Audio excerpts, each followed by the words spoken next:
We are going to get started. Welcome. We are so blessed to be together on this Passover, on this Pesach night. And it's in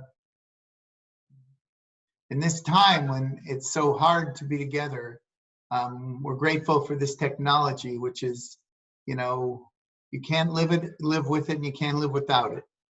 But we're grateful for it tonight to enable us to bring our community together to celebrate Passover. So, people who've just entered, I invite you to look around, see who else is here. There are actually 2 rooms now, and you can flip from room to room. And we also invite you to, hi Keith, the Brewers have just entered. I'm sure where there's a Keith, there's a Bonnie. Yep, there it is. So we invite you to move. You can go back to this gallery view, but the speaker view will enable you to see. We're going to have a number of people in our community helping to lead tonight. We encourage you to go to speaker view and, even as you peek around and see new people who've joined us. So I'd like to begin by asking Judith of Judith and Glenn to bring us another step into the Passover mood with a song of freedom, circle chant. Circle round for freedom, circle round for peace, for all of us in prison. Circle for release, circle for the planet, circle for each soul, for the children of our children. Make a circle, circle round for freedom, circle round for peace, for all of us in prison.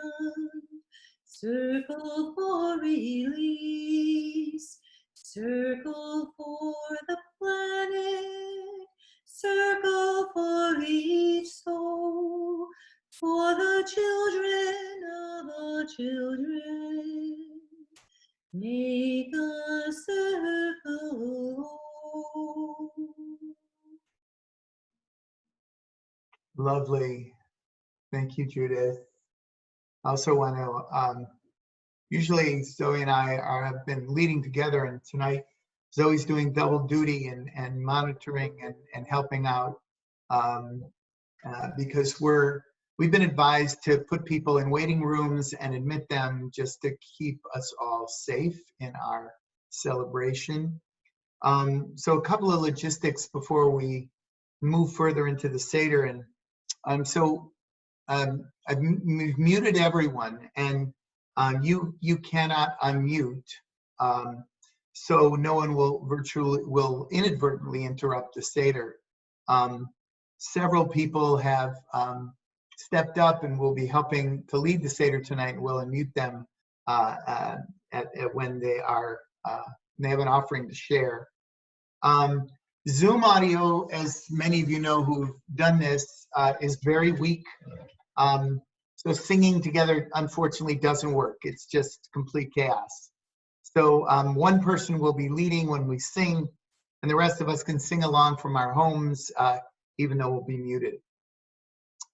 Zoom has been having some problems with large gatherings, and so we're following their suggestions as how we can do this with some semblance of sanity. Anyone who wants to respond to a question, we're asking you to do so in the chat area, and then Zoe will read out your comments, and so it'll be a little awkward, but we're going to try to hopefully hear everyone's voice tonight. And when we ask a question, because Haggadah means the telling, and that's what we're meant to do here. It doesn't mean, the reading. We're not going to be doing any reading tonight, or much reading. But what's important is that that we're here together, and that our voices will be heard nonetheless, even without the unmuting and muting and unmuting and muting. We also have someone who's monitoring. So if you have technical issues, you can also put those in the comments, and hopefully we'll be able to help you out with those. Is everybody, if you can hear me okay, raise your hand, please. Nice, great, lovely, sweet. What I wanted to say was that if we ask questions, we might get many, many responses, we hope. We're going to read a number, and please don't be offended if your comment doesn't get read. But, at one point, we hope all the, as I said, everyone's voice will be heard. We'll try to include as many folks as possible. Again, a speaker view is, the more people we get, we have like 20 people in a room. The windows get, it's like we're playing Beth Chaim Hollywood Squares. It's a little weird, I think the Fishmans are Paul Lynn right now, but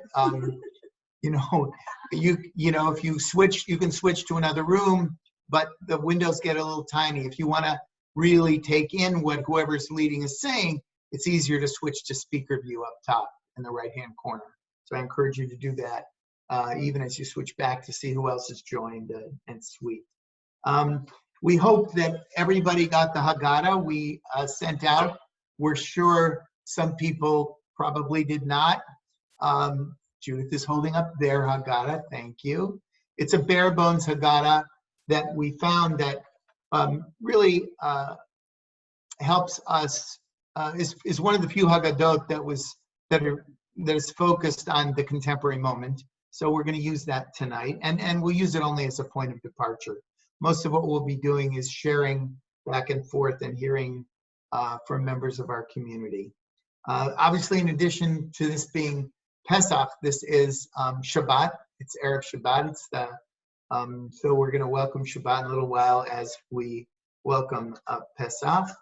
And so we thought we'd start with a song that many of us know from our Shabbat liturgy, which is a song of joy.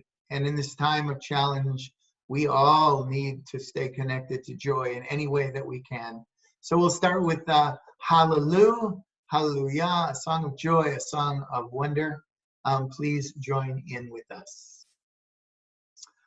Hallelujah, Hallelujah, Hallelujah.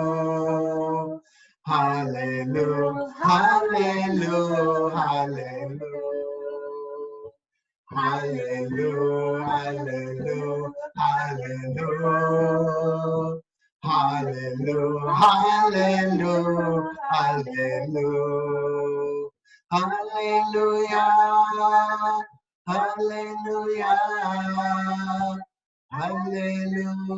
Hallelujah. Hallelujah, Hallelujah. Hallelujah, Hallelujah. Hallelujah, Hallelujah. Hallelujah, Hallelujah, Hallelujah. Hallelujah, Hallelujah, Hallelujah. Hallelujah, Hallelujah, Hallelujah. Hallelujah, Hallelujah.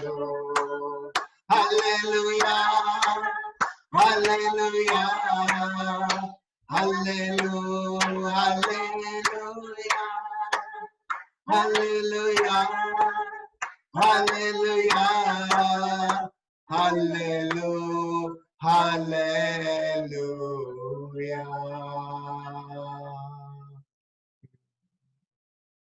So we're going to begin with lighting the candles. If you have candles there and can light with us, great. If not, you just join along with our lighting. It would be sweet.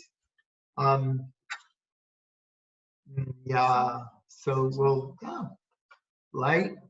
The blessing is on page 1 of our Haggadah.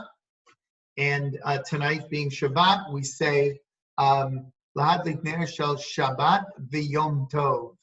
Yom Tov, the words for holiday that we honor Pesach with. So the light is coming from all of the homes that are here with us. We're so grateful to be together on this Pesach evening. So we gather in the light, gather in the light. Baruch atah Adonai Eloheinu melech haolam asher kiddushanu b'mitzvotav v'tzivanu Lehadlik ner shel Shabbat v'Yom Tov. Shabbat Shalom. If you're there with someone, give them a hug. Chag Sameach. Chag Sameach. Chag Sameach. If you're sheltering alone, imagine someone you want to send love out to, and we're grateful, especially grateful that you're here with us as well. Normally we only do the Shehechianu on the first night of Pesach, but this is the first time we've gathered as a community in this way. So it is a Shehechianu moment. And, I want to just say that, at a time when we're looking for blessings, looking to stay connected to our blessings, that we are experiencing a lot of firsts in this crazy period. So when we experience a first, sometimes wanted and sometimes, just sort of we are ambushed by it, pause and use this blessing because it's one of the sweetest blessings in our tradition. And we use the Pesach, there's a Pesach melody for all the liturgy around the table. We'll use that for the Shehechianu. So join in with us now. Baruch atah Adonai Eloheinu melech haolam Shehechianu v'kiyamanu v'higianu Lazman hazeh. Amen. Amen. Amen. We say, it's a blessing that we have been strengthened and sustained and brought to this season. And we know in this time how precious that blessing is. And I want to pause here and say, again, how grateful me and Zoe and my whole family have been passing on all of the blessings for my brother Bernie that have come from everywhere in the community, and it means so much to us. Thank you so much. It continues to improve incrementally, and that's all we care about. He's trending in the positive direction, and we're hopeful that he's going to come back to us soon. So thank you. And on a second note, in the midst of this, very difficult time for my family, my younger son Ethan and his beloved Hannah announced their engagement this week. So we're just happy. We needed some good news, and they came through in the biggest way, and it's such a joy. In fact, we heard the news right. It was the day before Bernie went into the ICU, and I called him, and it was the last time I talked to him before he was put in a ventilator, and I told him he was so happy, and I said, Bernie, you don't know, we're going into some dark waters, but I want you to stay connected to all the blessings of love and the family, and from your community and my community and communities all over the country that are going to be continuing to hold you in your prayers. So again, thank you so much. And lots of people are typing Mazel Tov into the chat. Great. Lovely. Lovely, lovely, lovely. So On Pesach, we celebrate the renewal of spring. You know, it's a spring holiday. And of course, we tell this, one of the central sacred stories of our tradition, our people's struggle from slavery to liberation. Tonight, in the midst of this planetary plague, our slavery is the pandemic. And we're challenged to ask ourselves, you know, to ground this Seder ritual in our reality. And so we're asked, you know, how in the midst of this sheltering at home and worrying about friends and loved ones and others around the world, how is it that we can find spaciousness? What freedom is coming to us in the midst of this challenging moment? What are we doing for ourselves to stay grounded, and how we're responding in a way that affirms that even in the midst of this craziness, that life is rich and good and worth living? How are we staying connected to meaning during this challenging time? So we're going to be putting that question out in a variety of ways tonight, and inviting people to participate. And Zoe will again be reading out your comments. So Seder, as most of you know, it means order. And while we honor that order, since we're in a time of renewal, we will play with the order tonight, as we're guided to do, and focus, as I said, on our reality, on our journey through this challenging, through the, you know, Mitzrayim.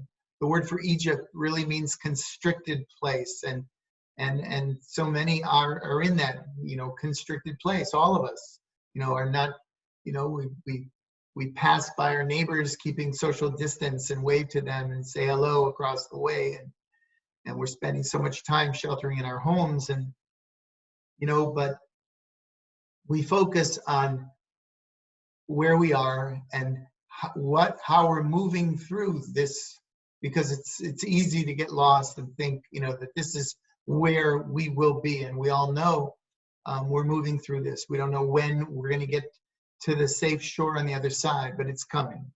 And we gather to affirm that faith and hope. So let's sing the order that gives the Seder its name, because traditionally there are 15 steps. And I know several melodies for this, and some of you probably know you have your own melody. So you can sing your own melody and we have no problem. But I'm going to sing one that I learned as a boy that's still dear to my heart. And it goes like this. Kadesh urchatz karpas yachatz magid bafza motzi matzah moror korech shulchan orech tzafun borech halel nirtzah. Traditional steps of the Seder. So before we drink the first cup of wine, I hope everyone has your wine ready. I want to ask, again, ask Judith Markowitz to set an intention for our drinking for this first coast, this first cup of wine. And we're on page 3 of the Haggadah, very top of the page. But Judith. The first cup, acknowledging the challenges of this time. Each day, the news brings more information that can intensify our feelings of rage, fear, and despair. As we lift the first cup, we reflect upon what concerns us, say a prayer for the people involved and those who are being hurt, and to offer strength to those on the front lines. We pray soon resolution will come. We soften our hearts by encouraging our own and each other's empathy, connection, and care. If you are comfortable, please share the fears and concerns you are feeling at this moment in the comments section. Amen. Thank you. Thanks, Judith. Amen. So take a moment, because naming these is a really important thing. Naming our concerns. We don't want to dispirit ourselves, but there's a tendency when we speak out and articulate, we the power to control us is diminished. So if you have anything you'd like to share, Zoe will read it out. Fears, concerns, so we can put them out there and Okay, one person, Ellen Rosenbluth, said, being far away from elderly parents. And Josh Fishman said, further division for our nation.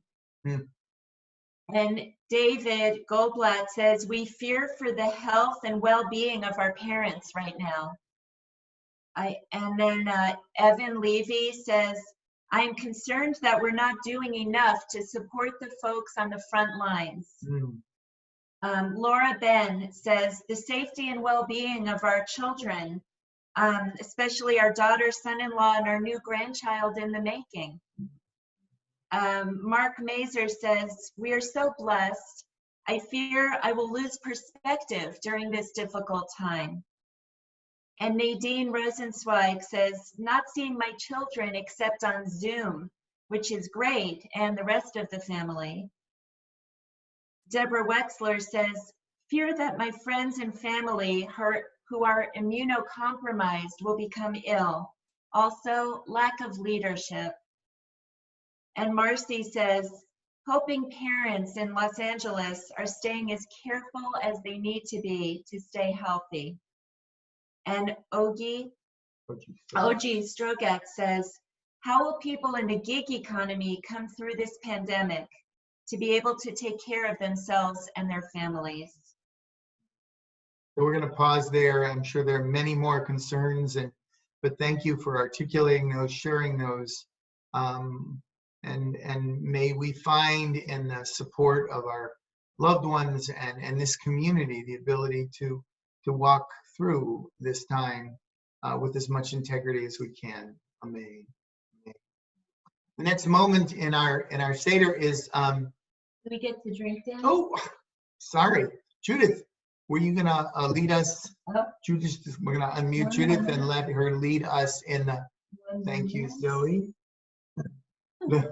We set the kavanah and we didn't drink, and a rabbi could lose his license for doing something like that. So, thank you, Zoe. Judith, please. Baruch atah Adonai Eloheinu melech haolam borei pari hagafen. Amen. Amen. Amen. Lovely. Thank you, Judith. So we move into Orchatz, the washing of hands. And washing of hands in this time has become an essential way to protect ourselves and to protect others. And, in our tradition, our ancestors understood that washing before eating was a sacred act, a blessing. And so right now, our tradition is to wash, if you're with another person, wash each other's hands. We invite you to wash your hands and dry them. Have the other person dry them, and you do the same for whoever you're there with. If you're sheltering alone, we again invite you imaginally to who would you want to have wash your hands right now, and who to dry them. And may we remember, because there are people who, make jokes about hand washing and even ridicule social distancing and other ways to keep ourselves and others safe. But this is no joke. We know this, and getting in the habit of doing this has become an essential sacred act for all of us. So let's do this now. Oh,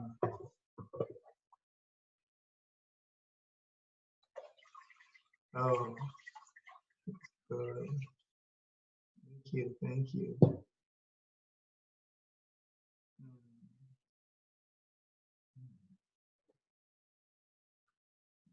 Put some water in here.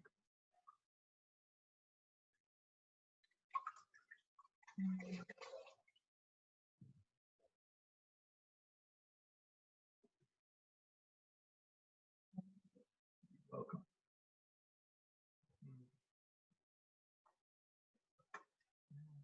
Thank you so much.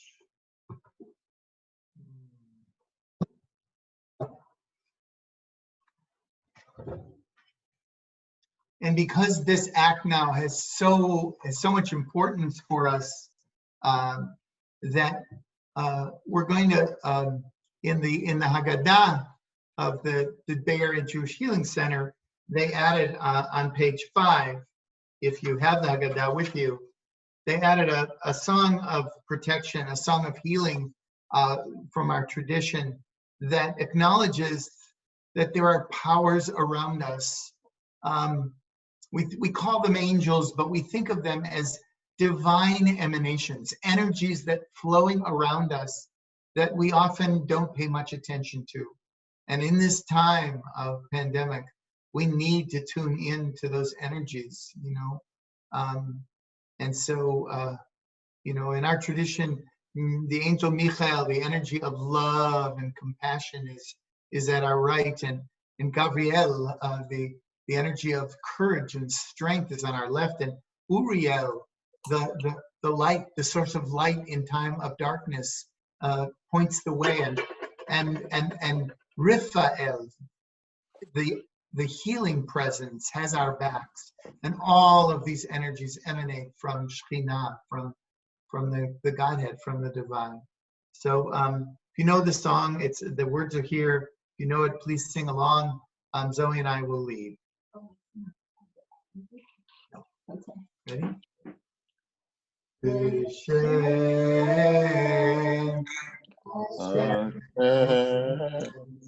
Elohim Yisrael Mimini Michael umismoli Gabriel umilfanai Uriel umeachara Raphael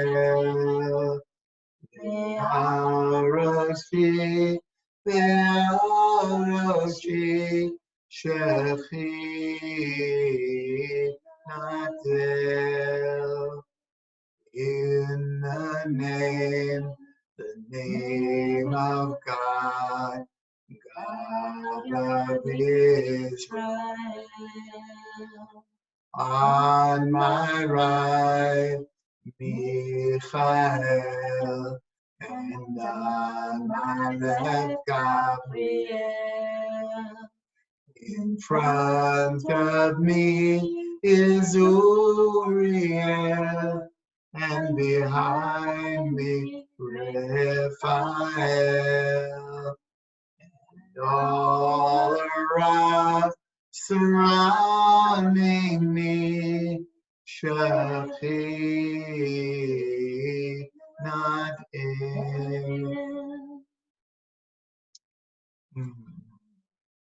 I just want to acknowledge that the David who gave the comment earlier was a different David, so I apologize about that. It wasn't David Goldblatt. I'm sorry, I don't know your last name, David, but we heard your comment. And there was one more comment from Rich Roof saying they're concerned for their nephew and his wife, who are both doctors at Mount Sinai Hospital treating COVID patients. May they be protected, and may they do their work without fear, and God bless them. Amen. Amen. It was David and Pam Messing. Oh, Dave Messing. Great. Thank you. Thank you. So we move on to Karpas. Karpas are the greens, eating of greens to celebrate the renewal of spring and, you know, the rebirth of nature. How strange to have this spring with so many of us, you know, sheltering at home. Ironically, one of the benefits from this retreat of humanity is from our normal activity, is that there's been a profound reboot of nature. The air has probably never been cleaner in our lifetimes. This sabbatical time has been a boon for the natural world. And there were pictures, I don't know, many of you probably saw them, of coyotes and other normally wild creatures walking around the streets of San Francisco because there weren't any people in the way. And,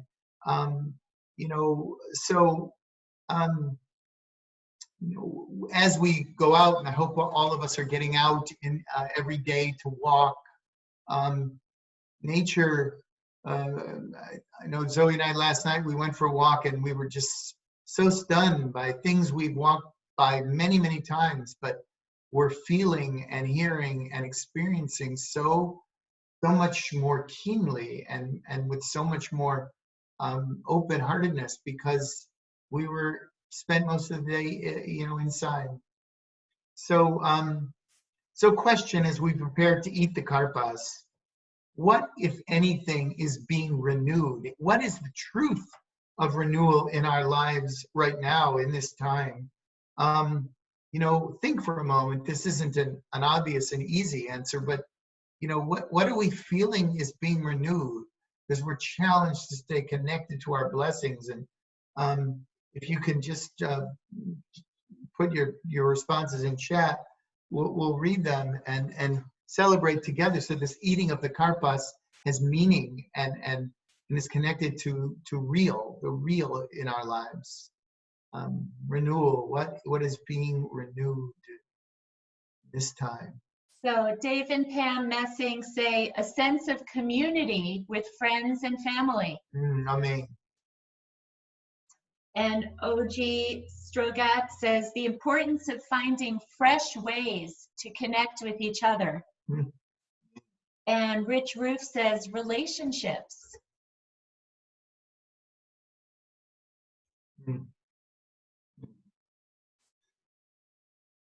Think some more. We'll get the karpas. Here's some more. Oh. Deborah Wexler says renewed connection with family and friends and recognizing new strong communities. Beth Siegel says my connection to the BCC community through the blessing of technology. And Nadine Rosenzweig says the ability to renew with friends and connections and appreciate the moment. Donald James says more connecting and a much slower day. And Evan Levy says a new sense of connection to our home and an appreciation for our space. Amen. Kelly Holden says connection with family and friends. And Judith Markowitz says time with my husband from early morning to each night. Time without the stress of commuting. Amen. Amen. So on Pesach, we dip the greens into salt water, both to remind us that salt water is the place where all life started, and also that sometimes renewal, especially in this time, the blessings of renewal that we feel on this Pesach are not uncomplicated.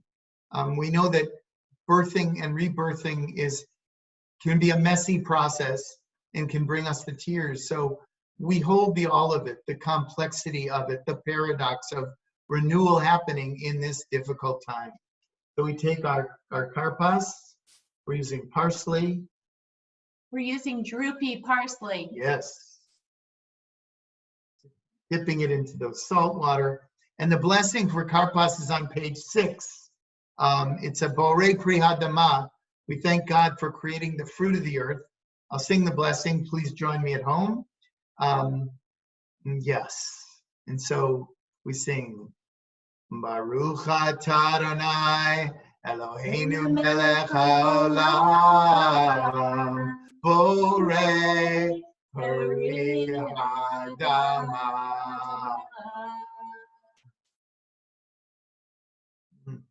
Yum. And right now, it's it's our tradition. I know some of you have this tradition that if you're, you know, if you're dining, if part of this, even though we started early, if you're eating during this time, this is a good time for to dive into appetizers, any appetizers you have available. Like pickles. Pickles, olives. Bubby's pickles. Yes. So that we're not, and in a few moments we're going to bring out the soup. In my family, we brought the food out all the way through the meal and ate through the magi, because the central spiritual practice of Pesach is magi, is telling, is speaking, is storytelling. And we're a little, you know, abbreviated tonight, but we're hearing all the voices and we're grateful. And so, yeah, let's eat our. Would you like a pickle? I would love a pickle. I think I have parsley in my teeth now. Lovely, right here. Some of you have parsley in your teeth. I can see it.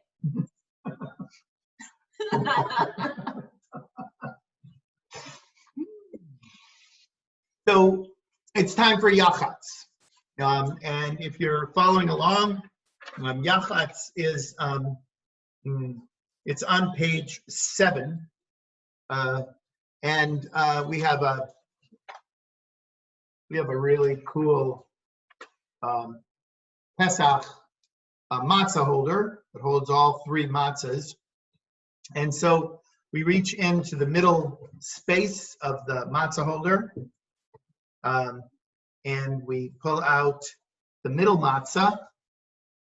And our tradition is to break the middle matzah, and thankfully matzah has perforations, but there's always a bigger piece and a smaller piece, and we put away the bigger piece. And you know, if you've ever watched anyone who's maybe you've come upon a homeless person in San Francisco or in Berkeley, and you know, if they happen to, somebody brings them a sandwich or gives them some money and they can buy something to eat, they always put a significant portion of it away because they don't know where their next meal is coming from. And so we take the larger piece and we wrap it up we have an afikomen, a special afikomen holder, which is thank you. It's the traditional wine stain on it from years past, and we place it in here for the afikomen. Of course, means dessert, and you know, we break the matzah to acknowledge that in this time, it's not only, you know, homeless people who are worrying about where our food is going to come from. We're all concerned about our food supply and protecting our food supply. And some people are more concerned. They're concerned about, you know, people who've lost their jobs, are concerned about, you know, what's going to happen with their rent and with their ability to continue to put food on their table. So we identify with them at this Seder tonight, and with whatever ability we have,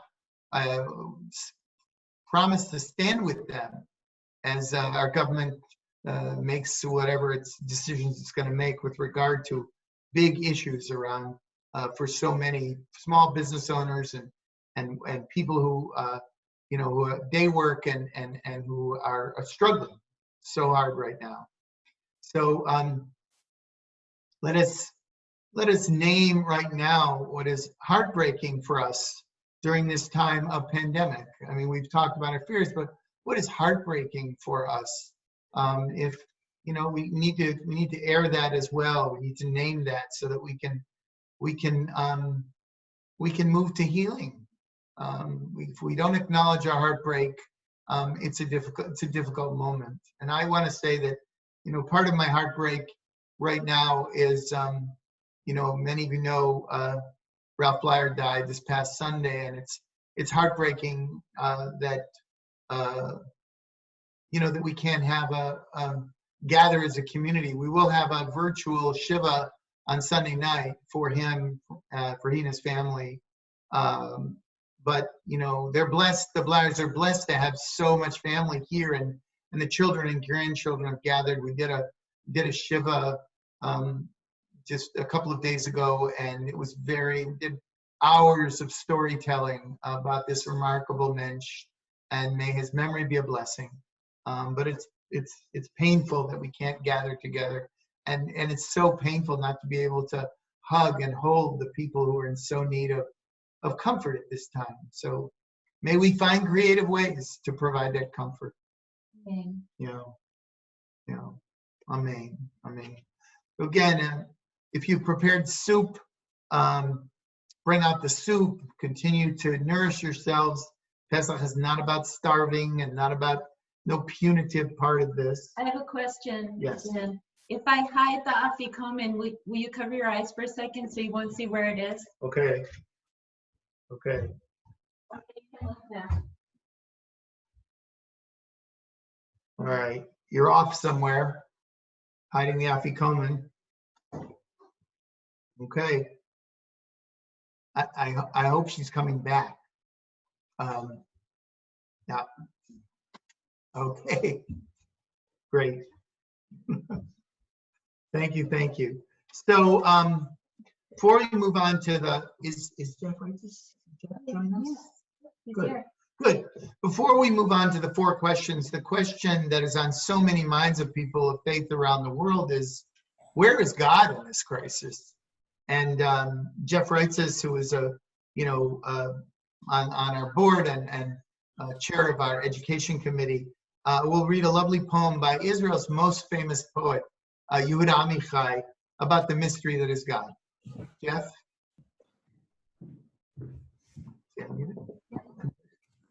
You are unmuted.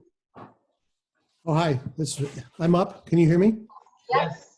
Okay. Hang on.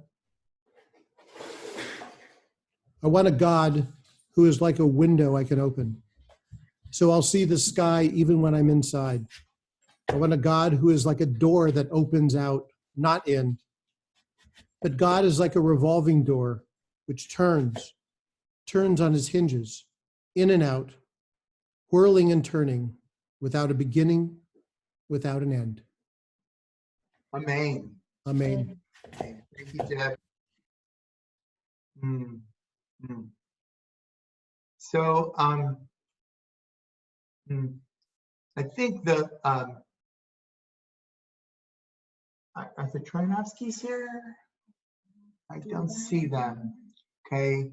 Hannah, we had a children's Seder from 4:30 to 5, and Hannah Trinovsky sang the first of the 4 questions, but I think they're haven't joined us. So I'm going to ask more Sam Hanlon to sing all 4 of the traditional questions for us, and they're on the top of page 8. If you would be so kind, Sam. Of course. Are you on mute? Off mute. Okay. Ma nishtana halayla hazeh mikol halelot shabeho halelot anu ochlin hametzu matzah halayla hazeh kulo matzah halayla hazeh kulo matzah shabeho halelot anu ochlin she'ar yerakot halayla hazeh maror halayla hazeh maror shabaho halelot enanu mapilin afilu pa'amechat halayla hazeh shetei ve'amim halayla hazeh shetei ve'amim shabaho halelot anu ochlin ben yoshvin uvein mesuvin בין יושבין ובין מסובין. הלילה הזה כולנו מסובין. הלילה הזה כולנו מסובין. Thank you, Sam, and thank you, Olive, for that little harmony, little backup. Is that Meyer as well? Oh, it was Meyer as well. Wow, great, lovely. So right now, if you're starting to eat or noshing a little, having some soup, we have some wonderful chicken soup with matzo balls. You know, what questions are coming up for us? You know, the four questions. You know, why are we eating just matzah, and why are we eating more bitter herbs, and why are we dipping, you know, into salt water repeatedly, and why are we in comfortable chairs and reclining? You know, these are might be good for other years, but they're not the questions that are on our minds this year. And so I was wondering if, you know, if there are questions that we have that we wish to share. I take a moment and, you know, enter them into the comments and we'll read them out. The real questions for us this year.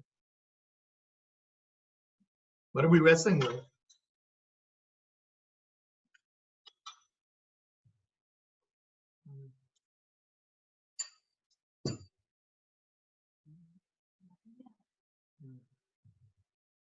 Yeah.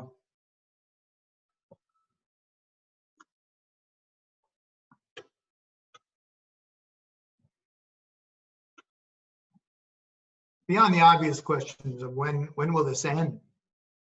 You know, one of the questions I had was, if there was any time in the history of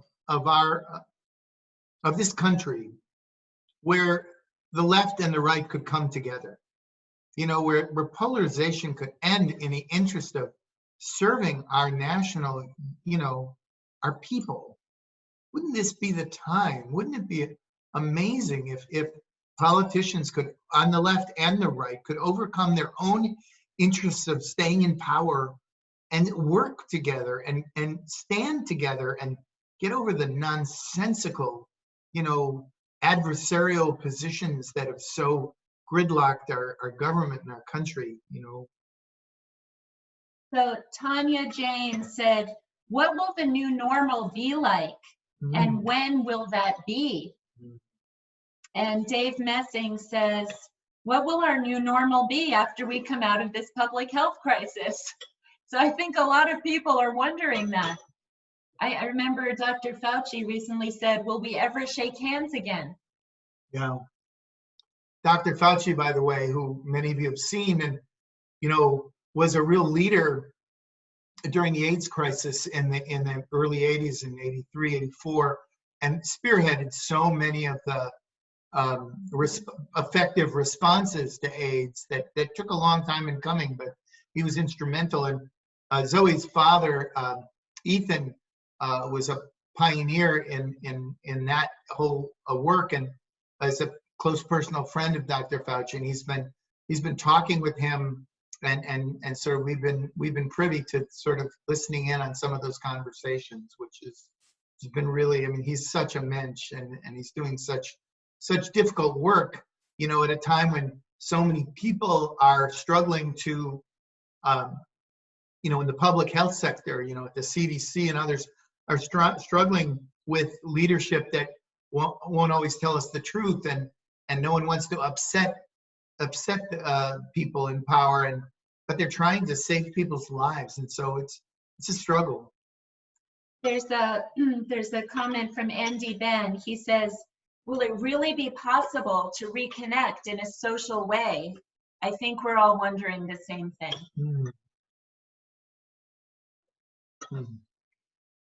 Thank you. So normally a lot of the singing in the Seder comes near the end, but Zoe and I are going to do a little medley of favorite Seder songs. if you'll If you'll humor us. humor us, exactly. And you can sing along. We're just going to do the highlights. It's like a lounge act. It's a reclining act. Yes, yes. It's a lounging act. Lounging act. Yes. Okay. Should we? Ilu hotzianu mimitzrayim, hotzianu mimitzrayim, dayenu, dayenu, dayenu, dayenu, dayenu, dayenu, dayenu,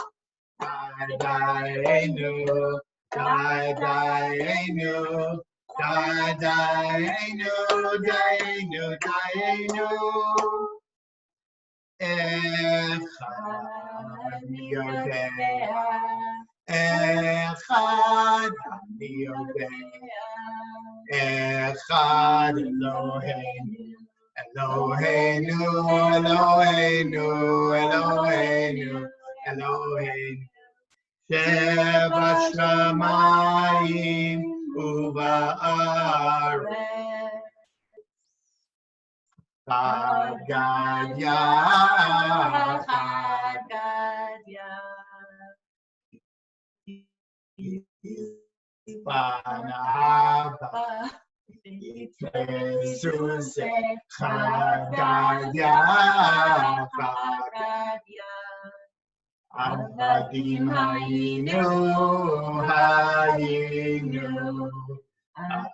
Benechorin, benechorin, avadim hayinu, ata benechorin, avadim hayinu, ata benechorin. Dodi li va'ani lo haroeh bashoshanim. Dodi li va'ani lo haroeh bashoshanim. Sweet, thank you. So Deborah Wetzler has prepared something for us on the four children. Four children are on page 9 in the Haggadah.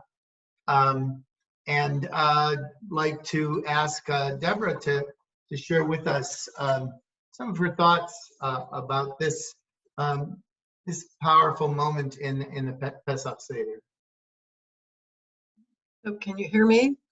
Yeah. Are we good? Okay, so Hag Sameach.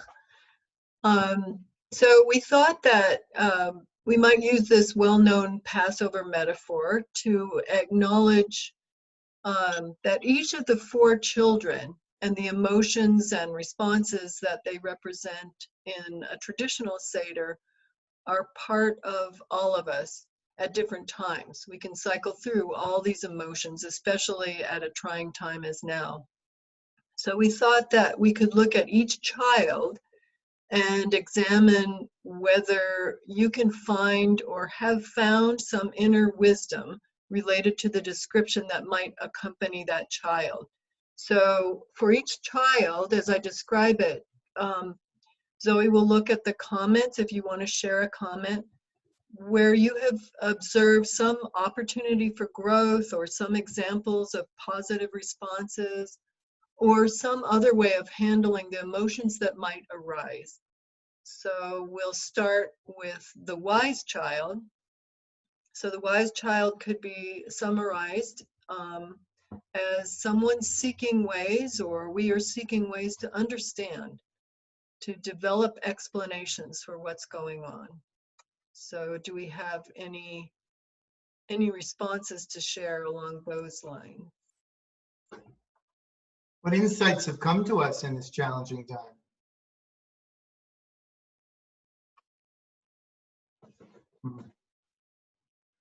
Think for a moment.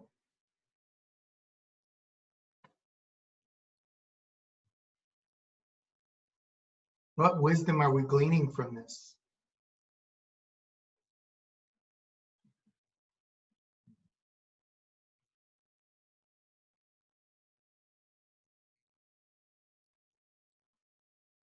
So I know, just to offer my own, my husband Bruce is taking all of the data that is available anywhere and making his own graphs and models of everything that's going on, and arguing with the predictions that everyone is making on every site, whether they're scientifically based or otherwise. He figures he's got a better model. So that's one way to make your way through this. Right? Make your own model. Yeah. Okay, shall we move on to the wicked child? I can read a few comments that came in. Okay. So David and Cookie Goldblatt say, there's a lot we don't know. And Dave Messing and Pam say, definitely feel the need for accurate info about the virus and how to stay safe and what to look for. And Mark and Susan Mazer say, so much of our rushing around is done without thought or purpose. No, that was from Susan. And Marty Fishman says, I think that this has given us the opportunity to reset our lives and our priorities. And Dave and Pam say, also, we're looking for positive stories in the news. And Laura, Ben say, there's really no right or wrong way to feel or move through something like this that we've never experienced before. Mm. And Ellen Rosenbluth says, it's wonderful to slow down and reconnect with family. And Beth Siegel says, there's wisdom in surrendering to the unknown. Oh, man. And Rich Roof says, Dr. Fauci is the wise child. That's good. So I can't remember, maybe it was Laura who said, there's really no right way to respond. And that's the exact point of this whole little section, is to acknowledge that there's no right way. There are many ways, and we may circle through all these ways. So the wicked child, if we can talk about the wicked child who responds with dismissiveness over the Seder and the whole ritual. But in this case, we said the wicked child represents anger and frustration over what's going on. You might be angry that this virus even happened to us, or you might be frustrated and angry over the restrictions that have been placed on us in order to combat this situation. So what kinds of comments or wisdom can you offer to us about ways you've had with coping with anger over the situation?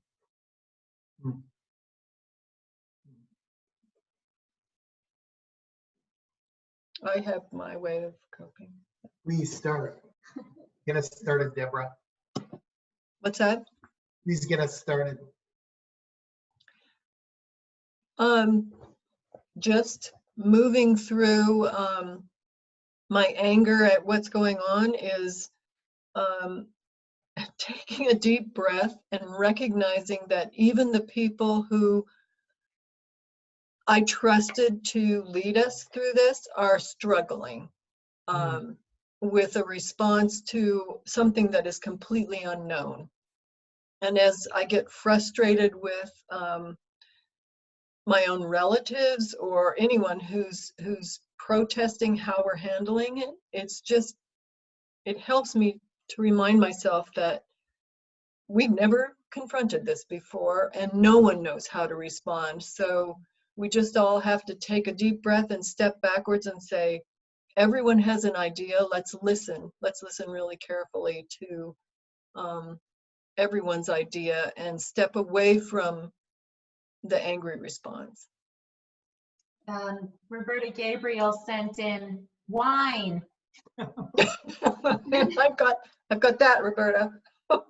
Dave Messing says, angry about our lack of preparedness for this crisis, but connecting with friends and family has helped a lot.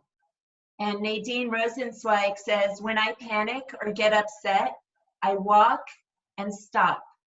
Talking with my sister daily helps. And Rich Ruth says, we are angry that our leadership did not act sooner, which would have saved lives and livelihoods. Amen. Amen. I think it's so important at this time when we're, there is not only anger and frustration, but there's a sense of being sheltered together, of, there's a compression and it can become, there is a tendency to take out our anger on the people we're sheltering at home with, and that we can't afford. So we have to find ways to to be more thoughtful than ever about what we're doing with our anger and finding ways to discharge so that, we don't undermine our most essential support systems. There's 2 more comments that I want to read. Donald James says, I'm angry over the victimization of our Asian brothers and sisters. Amen. That's really good. And then I think this one is from Samantha writes us, instead of being angry at the loss of my senior year of high school, I try to remind myself, I didn't love that school in the first place. Humor is good. Humor is good. That's really one. So the simple child, we thought, could be a representative of the confusion. So the simple child is confused by too much conflicting media on all aspects of our current situation, too much confusing input, just feeling overwhelmed by confusion over the whole situation. So comments about that? Wishing we could get control of our social media, which almost in this case seems to exacerbate the problems of uncertainty in this time. Are there any comments about that? I've seen a lot of memes on Facebook ridiculing both sides of this issue, and sometimes that contributes to a sense of comfort in the humor of it, and sometimes it just contributes to more polarization of our thought world. So I feel like the simple child. Yeah, don't we all? Dave Messing or Pam says, it would be refreshing if we could all have an agreed upon set of facts. It would lessen the confusion. Yeah. Yeah. I'm a little bit confused about masks, about how long they last, and what material to make them out of, and how tight they need to be on our faces. Yeah. And they told us first, we don't need to wear masks, and we didn't need to wear masks. And, it's kind of like, well, who's making these decisions exactly? And what? And every day it's like, what? It's hard. I don't think we've ever been at a time in our lives where there has been so much uncertainty and about things that one would think they ought to be able to get their heads together on this one, but no. No. So we have to listen to the wise voices, maybe. And we got to figure out which ones of those are our wise voices. That's the hard part. So this kind of leads to the final child, who we say does not know enough to ask a question. Trying to find the wise voices. This we thought was maybe representative of just the complete feelings of paralysis and powerlessness that we might be feeling. So, and you could share your wisdom of how, I think all of us must feel these feelings of paralysis and powerlessness, but what the point is, what do you do to overcome those feelings? Where is your strength coming from when you feel those feelings? Can you share anything with anybody that would help us all through this when we feel that powerlessness? Let's build off of each of our concepts of where we get our strength. Mm. Mm. So Okay.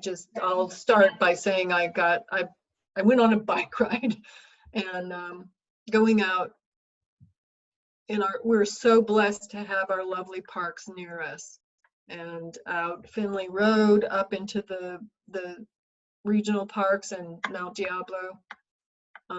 It's beautiful right now. There's lots of wildflowers, and it's a source of broadening your perspective.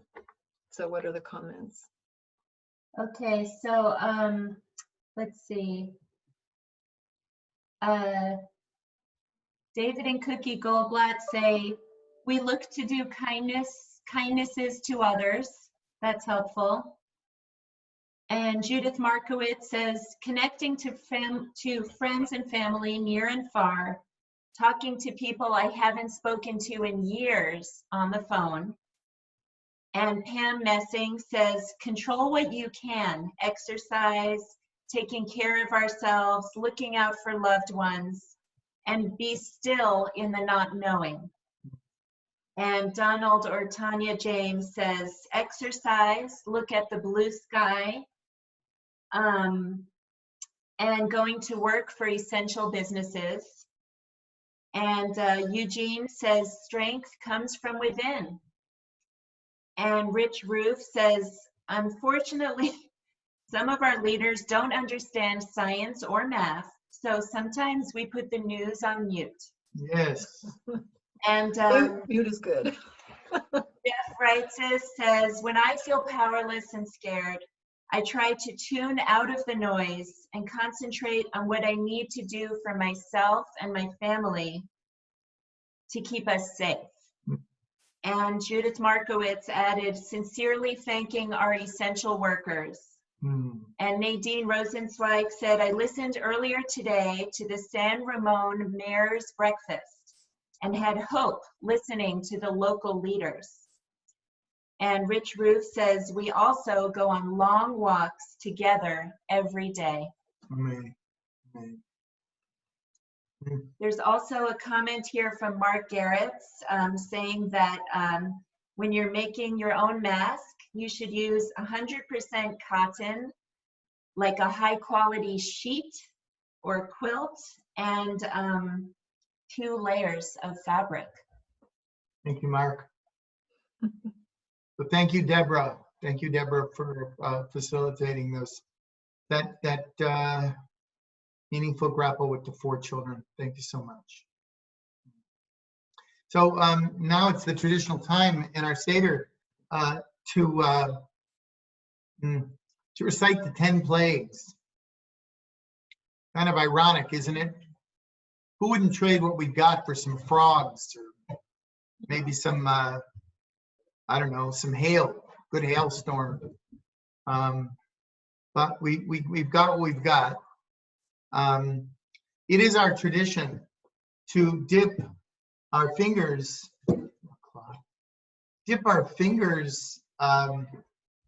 into the wine as we recite the plagues. The plagues are on page 10.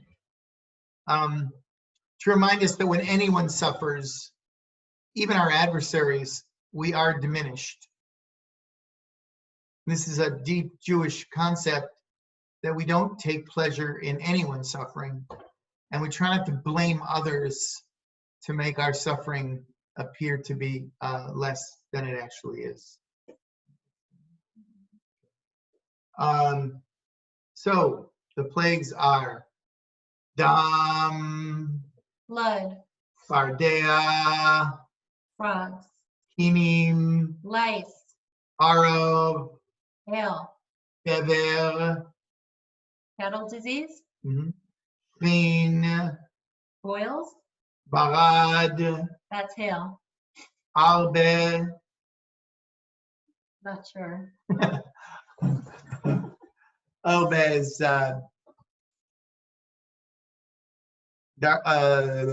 Locust, yeah, why not? Arbez locust, choshech. darkness, There's darkness, and makat bechorot. death of the firstborn. Mm, mm, We don't want. yeah. So we're moving on to the second cup of wine. I hope you've done justice to the first cup. For the second cup, we acknowledge acts of kindness and goodness that we've witnessed during this time of challenge. And I'd like to call on Ellen Rosenbluth, who has something to share with us to set an intention for this second cup of wine. Ellen, you're unmuted. Go ahead. Hello. Yeah, Hag Sameach. There is so much goodness in the world, and there are so many people right now acting every day with care and devotion for the benefit of others, for the benefit of the earth. Some people were saying thank you to our first responders. As we lift this cup, let us share stories of goodness, acts of kindness we have witnessed, instances of people coming together for justice, and share inspiring moments and encounters that bring us strength, hope, and gratitude. So if folks would please post what moments of gratitude and goodness have you experienced that bring warmth to your heart and strength to you in these difficult times. And while people post, I'm always talking about my high school students. I'm just horribly, horribly in love with them. But one of my seniors on her own this year started an organization. She came to me and said, how do I get a real organization going? And she got other seniors involved in gathering food to give to students that had nothing to eat after hours of school. And this was before we got into the pandemic. And then the pandemic started, and she and all the seniors got together and started calling and keep gathering food. And right now they're still feeding people lunches and dinners. They're doing it out of schools in West Contra Costa, and schools are considered, what's the word right now? A business that can still be open. So they're allowed to be out there serving people food. Wow, Thank you. that's inspiring. Thank you, Ellen. Any other witnessing of acts of kindness that we can share to lift us up during this time? On a similar note, I was at the grocery store this week, and there was somebody in the store who said she couldn't afford to buy food, and some of the employees and some of the patrons offered to chip in to buy her food.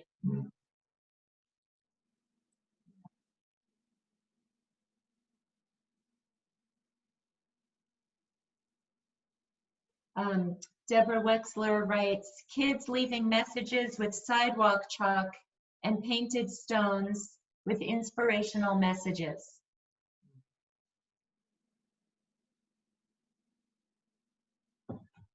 Pam Messing says, I love seeing all the people sewing face masks and donating them to hospitals. Amen.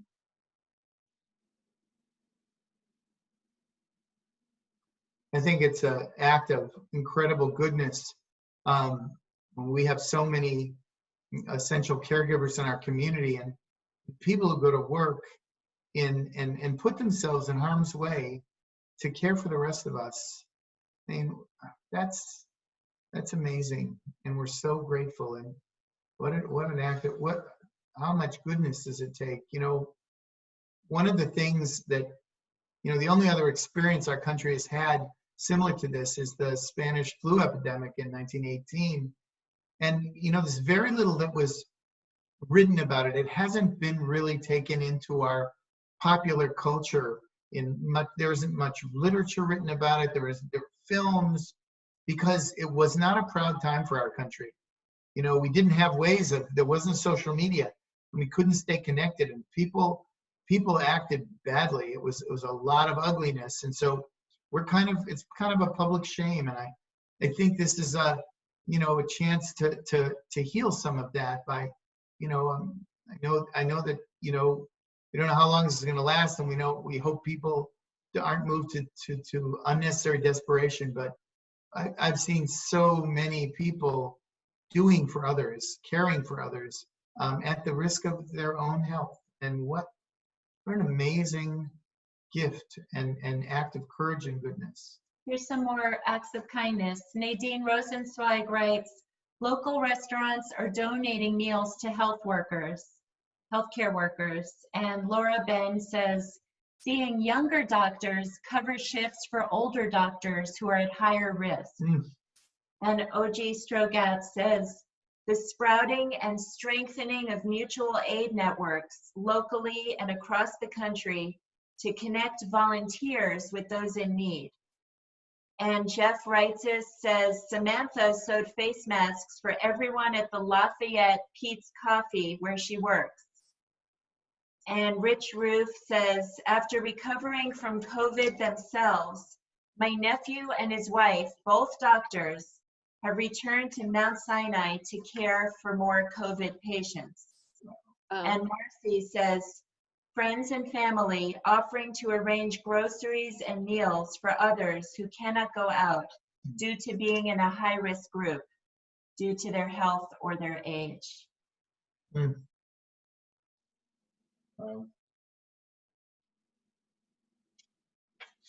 So I'd like us to raise our second glass of wine and deeply appreciate the kindness that is being elicited, that people are finding in this time, and the goodness that we can see if we keep our eyes open. Baruch atah Adonai Eloheinu melech haolam borei peri hagafen. Amen.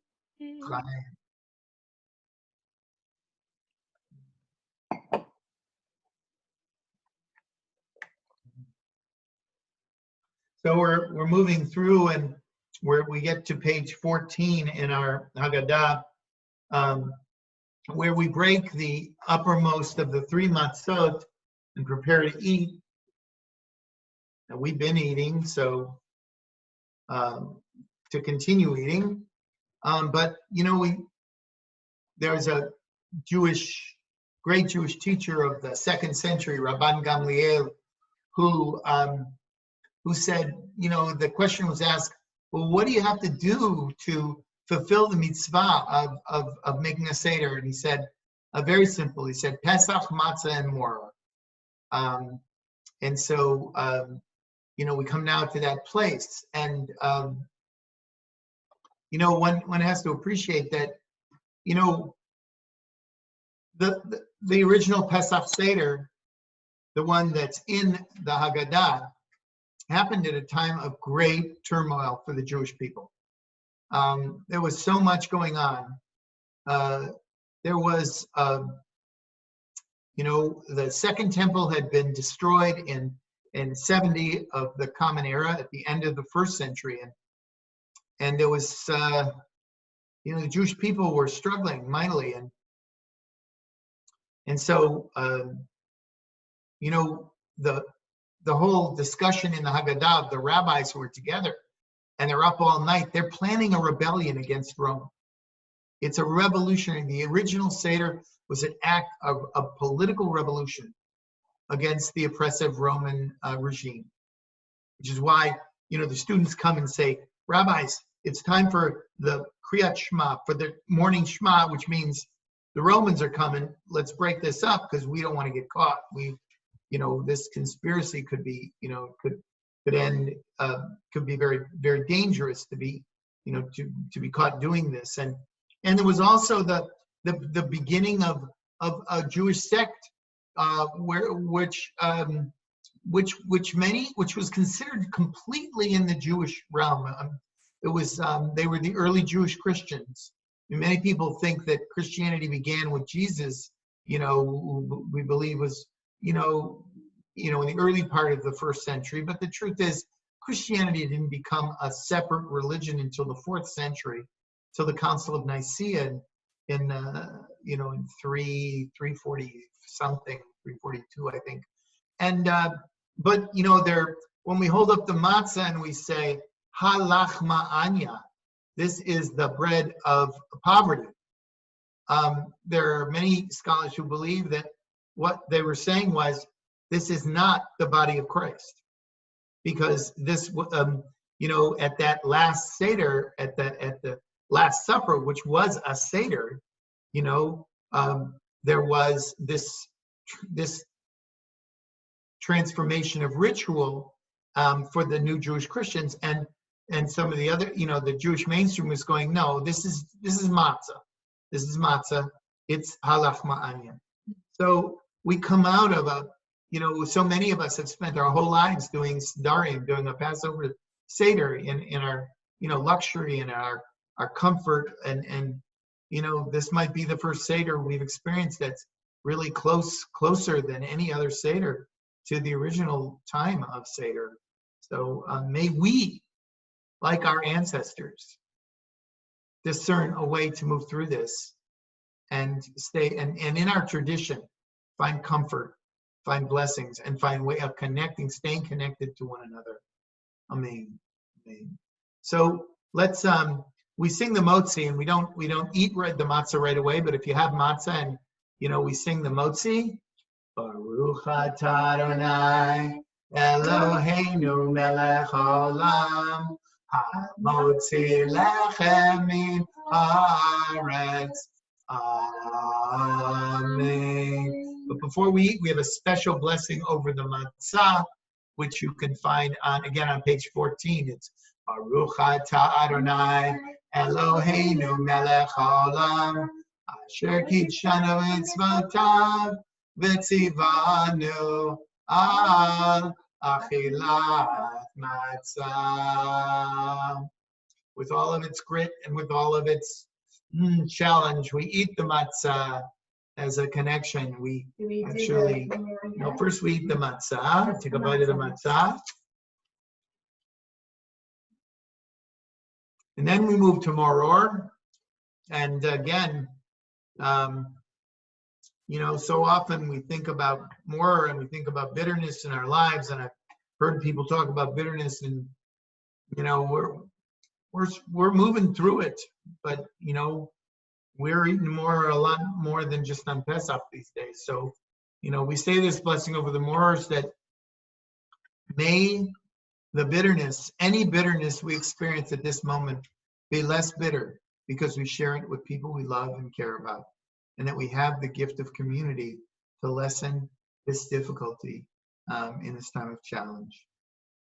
Baruch atah Adonai Eloheinu melech haolam asher kitshanu b'mitzvotav v'tzivanu al achilat maror.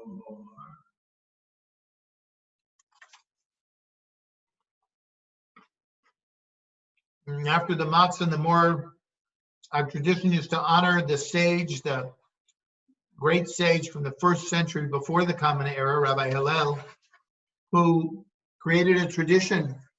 And the tradition was the eating of the sandwich of matzah, moror, and charoset.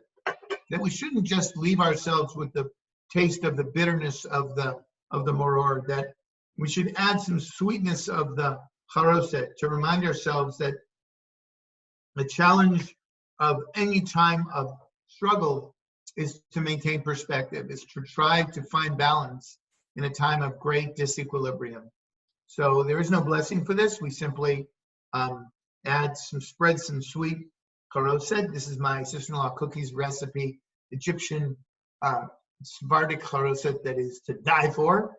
And we spread it over our moror, and we eat in Kazekha Hillel, in honor of the great Rabbi Hillel.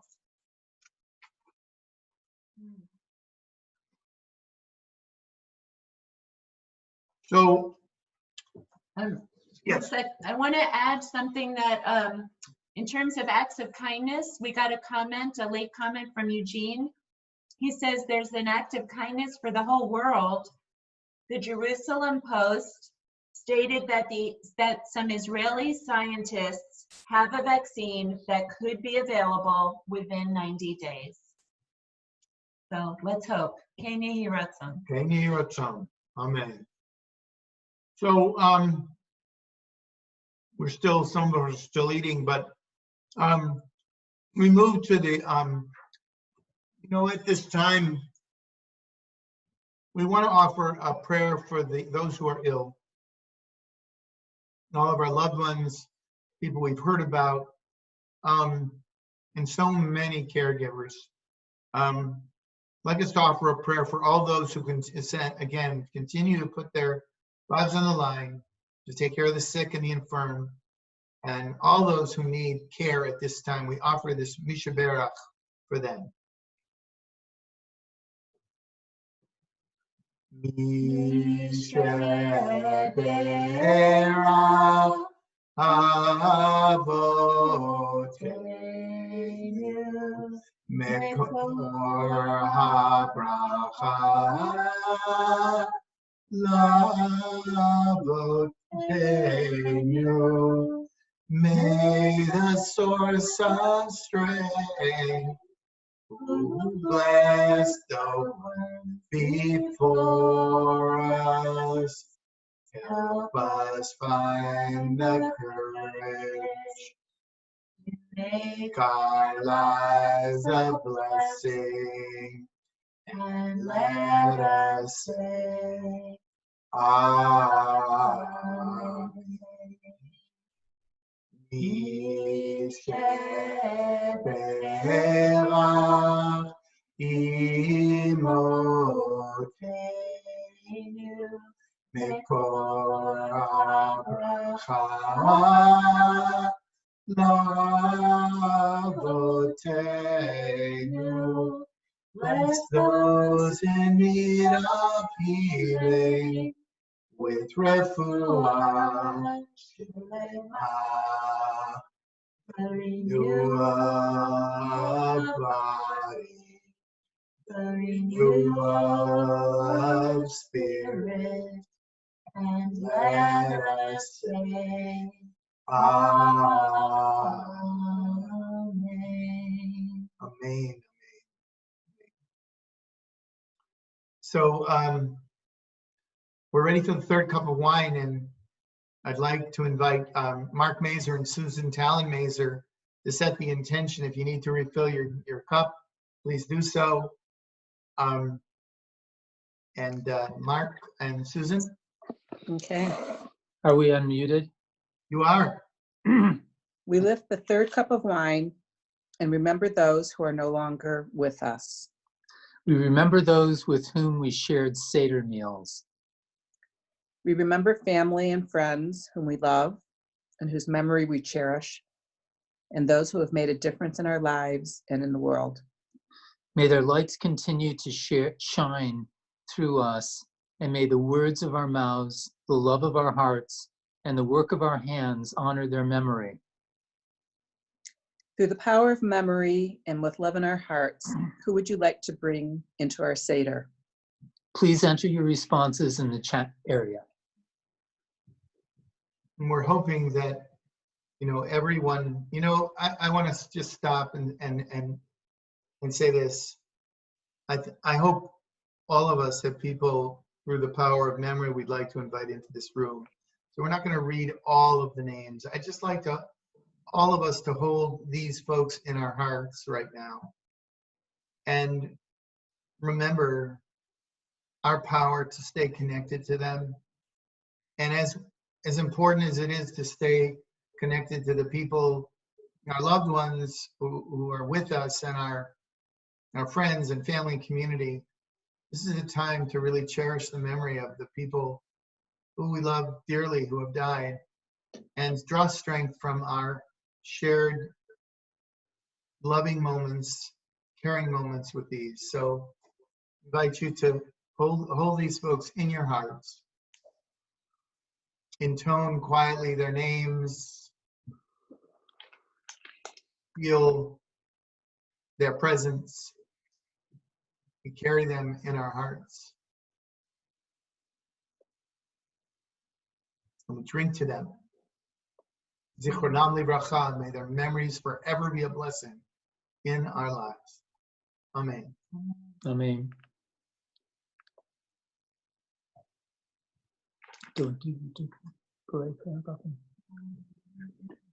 No. Thank you for that, Mark and Susan. So we're moving to the conclusion of the Seder, and we always we turn to the cup of Elijah and the cup of Miriam. So many of us, have begun adding Miriam, this Miriam, to our Seders in addition to Eliyahu. And so like to ask Pam Messing if she would share an intention for us so that we appreciate our remembering Miriam at this moment in the Seder and how we've renewed our Seder through the inclusion of the cup of water of Miriam. Pam? Hi, everybody. So this is my favorite part of the Seder. And with Miriam's cup, we celebrate Miriam's role in the deliverance of the Israelites from slavery and her leadership throughout the Israelites wandering in the wilderness. When the Seder table is set, we place an empty cup alongside Elijah's cup, and each attendee, young and old, at the Seder then pours a bit of his or her water into the cup. This contribution symbolizes that at every stage of her life, Miriam was integral in the exodus of the Israelites from Egypt. And we pour water specifically because it plays a recurring role in the exodus. The rescue of Moses from the River Nile, the first plague in Egypt when the water was turned to blood, the parting of the Red Sea and Miriam's triumphant crossing of it, and the well attributed to Miriam that traveled with the Israelites as they wandered through the desert. So today we continue the fight to protect women, to raise them up and to honor their equality and agency. And we take this moment to remember Miriam for the role model that she is, to honor the girls and women who are at the Seder table, and to remember those who have touched our lives. And given the current crisis, I'd like us all to take a moment to reflect about our Miriams of today.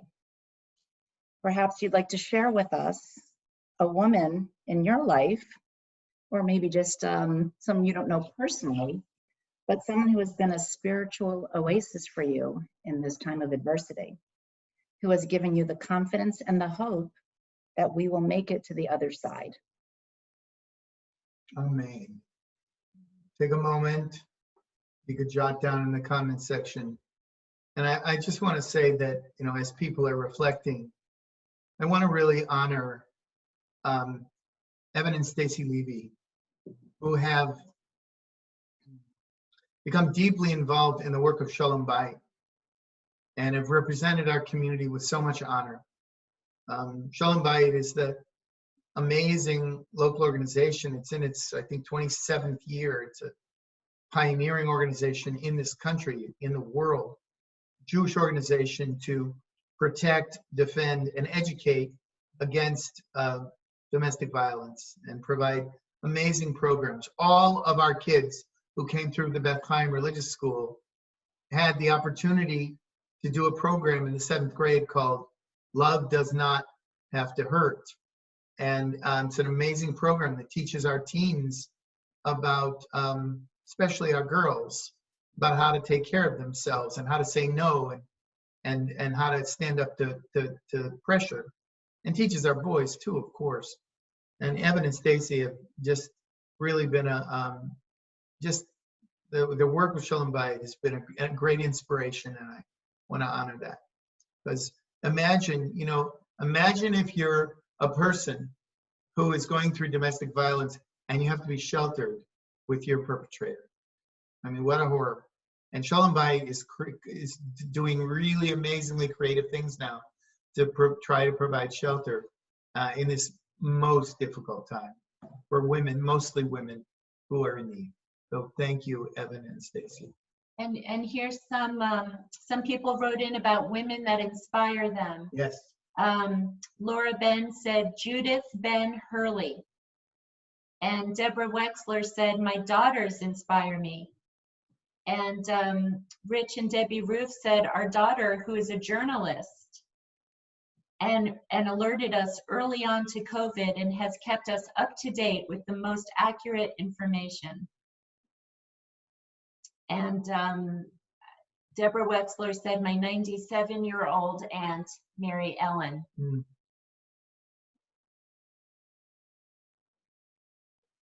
I want to include my sister-in-law, Leslie, who is herself dealing with, again, thankfully so far, mild symptoms, but she has contracted the COVID-19 but she's been at home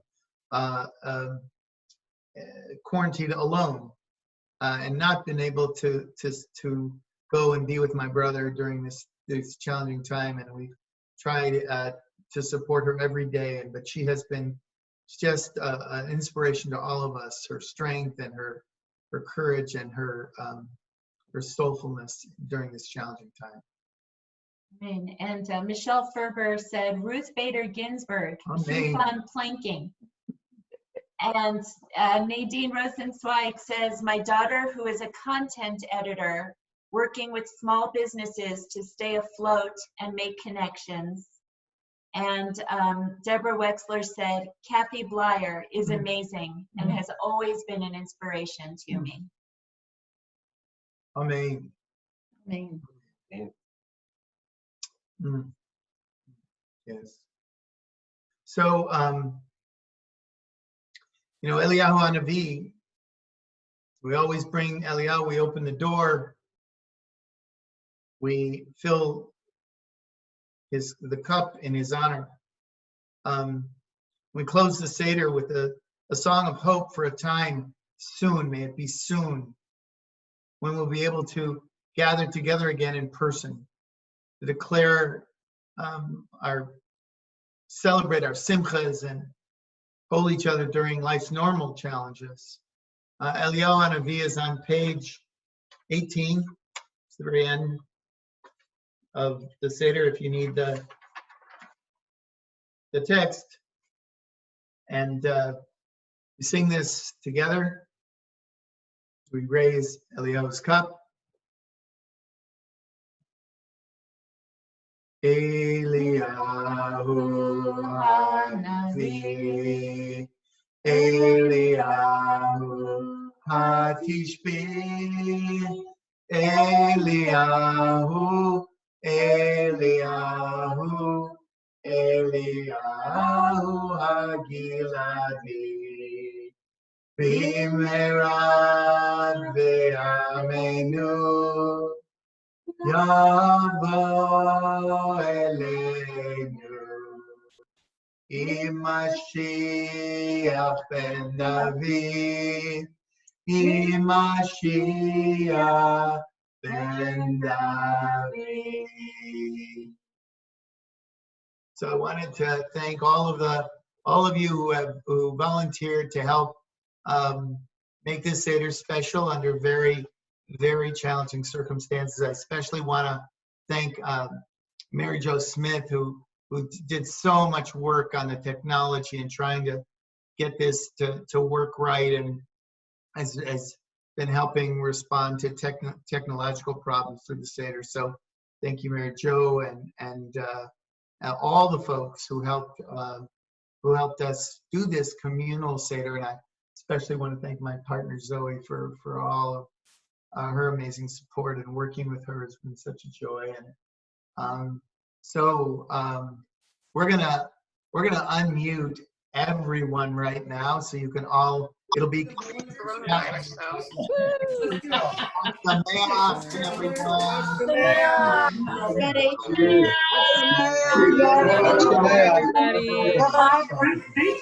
for joining us. Great rest of your week.